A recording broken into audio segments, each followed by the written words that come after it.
Apa khabar semua? Cikgu harap anda berada dalam keadaan yang sihat dan sentiasa bersemangat untuk belajar walaupun berada di rumah. Jadi hari ini kita akan masuk tajuk yang baru, iaitu tajuk elektrik. Jadi sebelum kita memulakan sesi pengajaran dan pembelajaran di rumah, cikgu ada soalan untuk awak. Boleh tak anda mengenal pasti apakah elemen elektrik ataupun elemen sistem elektrik yang terdapat dalam peralatan ini? Okey.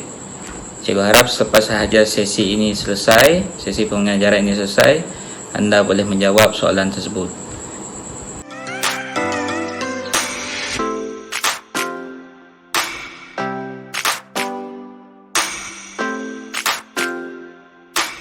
Salam sejahtera murid-murid. Jadi hari ini kita akan masuk tajuk yang baru bagi topik tingkatan 2, iaitu tajuk elektrik. Jadi cikgu akan mulakan dengan menjelaskan objektif pembelajaran pada hari ini, iaitu terdapat 3 objektif. Yang pertama adalah menerangkan elemen dalam sistem elektrik, manakala objektif yang kedua adalah jenis-jenis arus elektrik, dan yang ketiga adalah cara reka bentuk litar peralatan elektrik.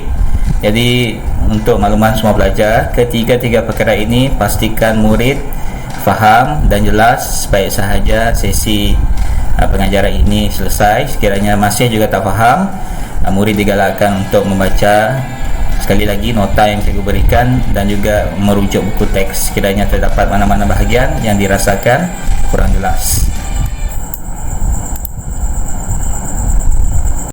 Baik, cikgu mulakan dengan elemen yang terdapat dalam sistem elektrik, iaitu untuk makluman pelajar terdapat 4 elemen.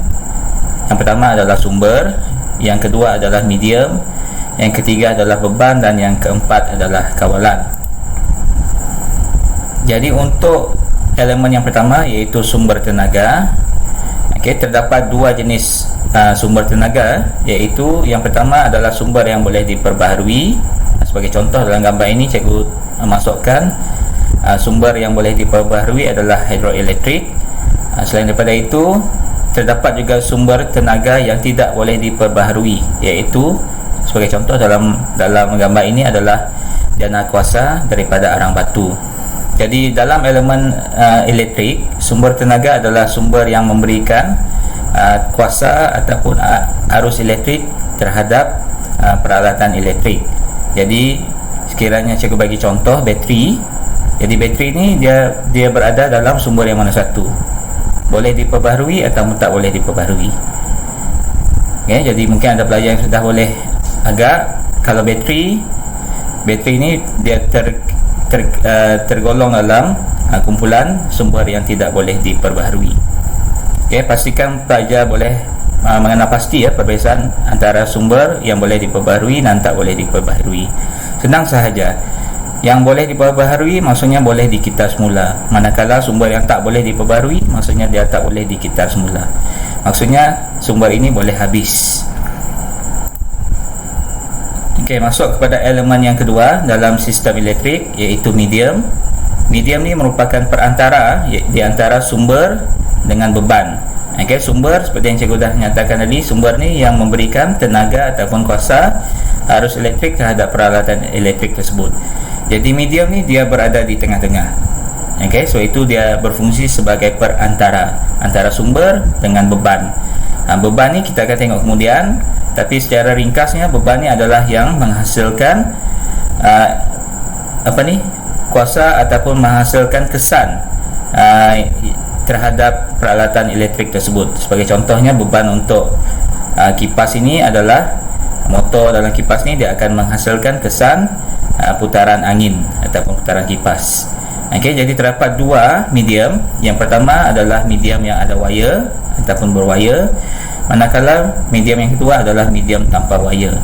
Jadi seperti dalam gambar ini, handphone yang mempunyai wireless charger ni, yang membekalkan sumber elektrik adalah daripada wireless charger ni.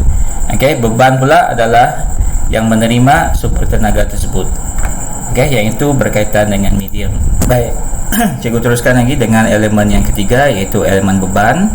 Okey, seperti yang telah cikgu nyatakan tadi, beban merupakan bahagian yang menghasilkan kesan yang terdapat menghasilkan kesan terhadap sesuatu peralatan elektrik tersebut.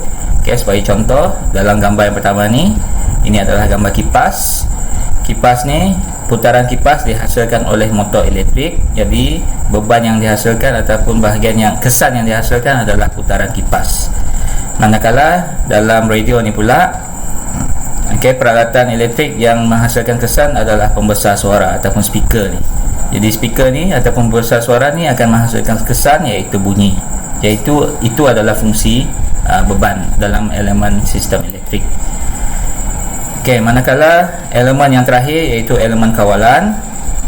Elemen kawalan ini merujuk kepada berfungsi untuk menyambung dan juga mematikan sesuatu arus elektrik yang terdapat dalam peralatan elektrik.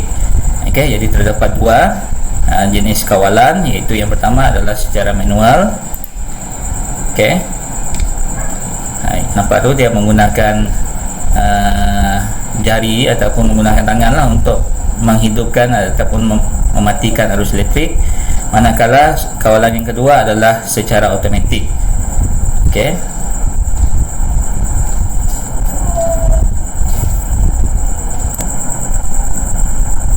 Baik, jadi kita akan berhenti di sini sahaja untuk hari ini. Okey, jadi untuk objektif yang seterusnya, cikgu harap awak semua boleh mengikuti cikgu dalam video yang seterusnya yang akan menjelaskan berkaitan dengan objektif yang kedua dan juga objektif yang ketiga. Itu sahaja untuk hari ini. Jadi sekian, terima kasih.